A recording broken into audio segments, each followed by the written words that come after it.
राधे राधे दोस्तों, जय श्री राम। आज मैं आपके लिए कहानी लेकर के आई हूँ शबरी के राम। पौराणिक युग में कई ऐसे भक्त थे जिनके लिए भगवान स्वयं पृथ्वी पर उतरते थे और उन्हें अपना आशीष देकर स्वयं को गौरवान्वित मानते थे। ऐसी ही एक भक्त थी शबरी। शबरी का असली नाम श्रमणा था। ये भील समुदाय की सबर जाति से संबंध रखती थी। इसी कारण कालांतर में उनका नाम शबरी हुआ। उनके पिता भीलों के मुखिया थे। उन्होंने श्रमणा का विवाह एक भील कुमार से तय किया था। लेकिन आदिवासियों की एक प्रथा थी, किसी भी अच्छे कार्य से पहले जानवरों की बलि दी जाती थी। इसी प्रथा को पूरा करने के लिए शबरी के पिता शबरी के विवाह के एक दिन पूर्व 100 भेड़ बकरियां लेकर आए।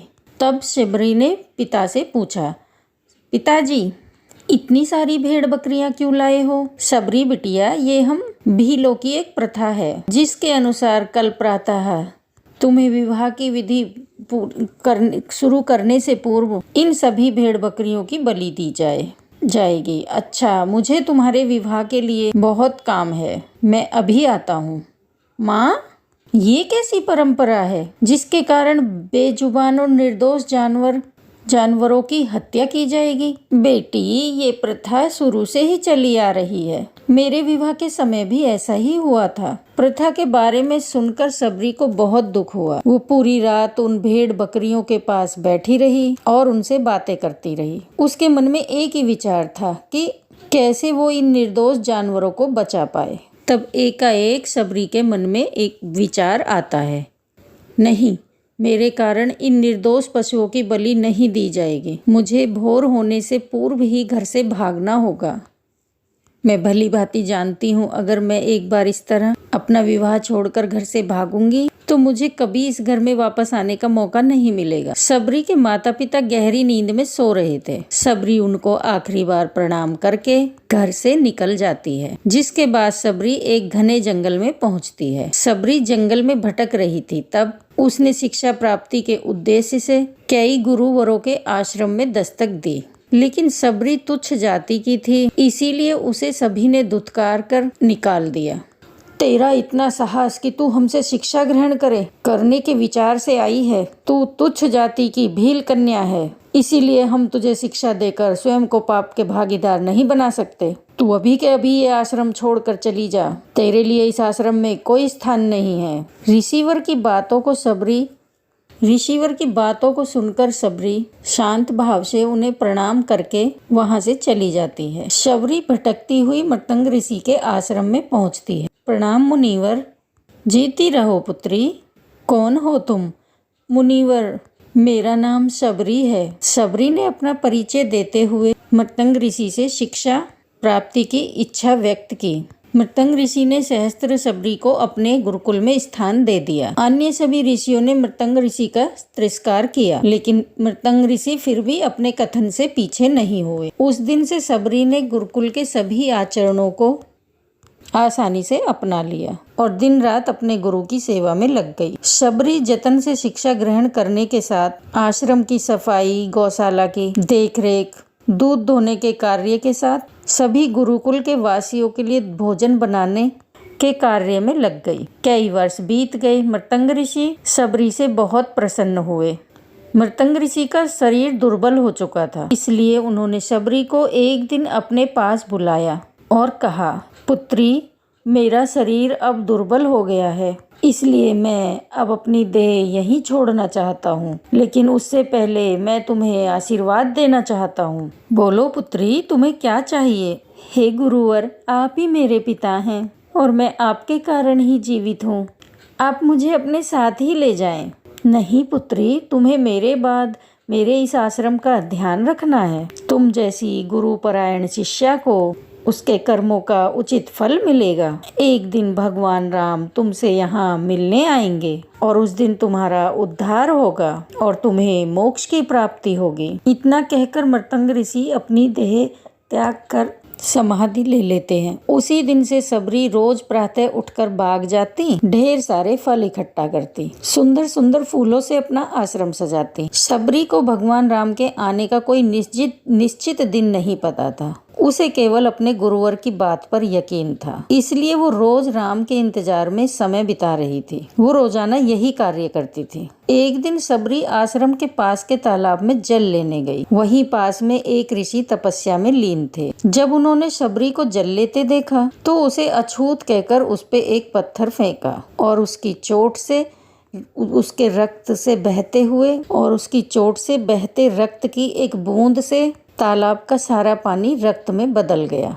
तुझ अछूत के रक्त से इस तालाब का पानी सारा रक्त का हो गया, रक्त में बदल गया। तूने पाप किया है, तू पापिन है। मेरे क्रोध से बचना है तो इसी क्षण यहाँ से चली जा।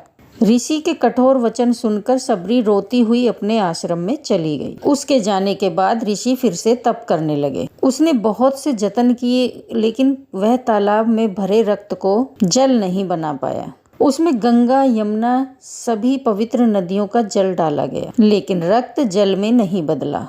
कई वर्षों बाद जब भगवान राम सीता हरण के बाद उनकी खोज में वहां आए, तब वहां के लोगों ने भगवान राम को बुलाया और आग्रह किया कि वे अपने चरणों के स्पर्श से इस तालाब के रक्त को पुनः जल में बदल दें। राम, तुम अपने चरणों के स्पर्श से इस तालाब के रक्त को पुनः जल में बदलने की कृपा करें। यदि मेरे इस कार्य से आप सब का भला होता है तो मैं ऐसा ही करूँगा ऋषिवर। राम उनकी बात पर उस तालाब के रक्त को चरणों से स्पर्श करते हैं, लेकिन कुछ नहीं होता। ऋषि उन्हें जो जो करने को बोलते हैं, राम वह सभी मंत्र उच्चारण करते हैं, लेकिन रक्त जल में नहीं बदलता। तब राम ऋषि से पूछते हैं, हे ऋषिवर, मुझे इस तालाब का इतिहास बताएं। यहाँ ऐसा क्या घटित हुआ जिसके कारण इस तालाब का जल रक्त में बदल गया? राम जी की बात सुनकर ऋषियों ने सबरी और तालाब की पूरी कथा बता दी और कहते हैं, हे प्रभु राम, यह जल उसी तुच्छ जाति की शबरी के कारण अपवित्र हुआ है। हे ऋषिवर, ये रक्त उस देवी सबरी का नहीं, मेरे हृदय का है, जिसे आपने अपशब्दों से घायल किया था। मुझे देवी शबरी से मिलना है। उन्हें हमारे आने का संदेशा भिजवा दीजिए। तब सबरी को बुलावा भेजा जाता है। सबरी राम के आने की प्रतीक्षा में अपनी कुटिया को सजा रही थी। राम का नाम सुनते ही सबरी दौड़ी चली आती है। क्या मेरे राम आए हैं? सबरी के राम आ गए, मेरे प्रभु राम आ गए। मृतंग ऋषि का कथन सत्य हुआ, मेरे राम आ गए। सबरी का उद्धार करने मेरे राम आ गए, मेरे राम आ गए। जिनको देखने के लिए ये आंखें तरस रही थीं, वो मेरे प्रभु श्री राम आ गए। सबरी मेरे प्रभु राम कहती कहती जब तालाब के पास पहुंचती है, तब सबरी के पैरों की धूल तालाब में चली जाती है और तालाब का सारा रक्त जल में बदल जाता है। तब भगवान राम कहते हैं, हे ऋषिवर, आपके कहने पर मैंने सब किया, लेकिन ये भक्त सबरी के पैरों की धूल से यह रक्त जल में बदल गया। राम की बातों को सुनकर ऋषिवर को अपने कथन पर बहुत ग्लानि होती है। सबरी जैसे ही भगवान राम को देखती है, उनके चरणों को पकड़ लेती है और अपने साथ आश्रम लाती है। उस दिन सबरी रोज की तरह अपना आश्रम फूलों से सजाती है और बाग से चख कर सबसे मीठे बेर अपने प्रभु राम के लिए लाती है। वो पूरे उत्साह के साथ अपने प्रभु राम का स्वागत करती और बड़े प्रेम से उन्हें अपने झूठे बेर परोसती हैं। ये मीठे बेर आपके लिए बाग से लाई थी, आप इन्हें ग्रहण कीजिए, मैं आपके लिए जल लाती हूँ। भगवान राम प्रेम से बेर खाने के लिए उठाते हैं, तब लक्ष्मण उन्हें रोक देते हैं। भैया, ये बेर झूठे हैं, इन्होंने ये सभी बेर चक्कर आपको दिए हैं। ये बेर झूठे नहीं लक्ष्मण, ये सबसे मीठे हैं, क्योंकि इसमें माँ सबरी का प्रेम है। इतना कहकर भगवान राम प्रेम से बेर को खाने लगे। भगवान ने जाते हुए सबरी माई से कहा, माँ, आप जो चाहें आप मुझसे मांग सकती हैं।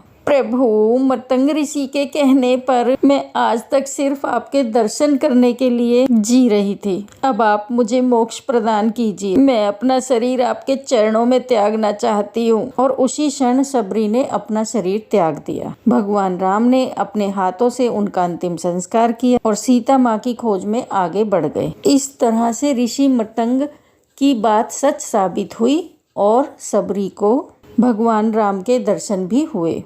तभी से भगवान राम को सबरी के राम भी कहा जाने लगा। तो दोस्तों, अगर आपको कहानी अच्छी लगी है तो लाइक करना, शेयर करना, और चैनल पर नए हैं तो चैनल को सब्सक्राइब जरूर करना। जय श्री राम, जय श्री राम।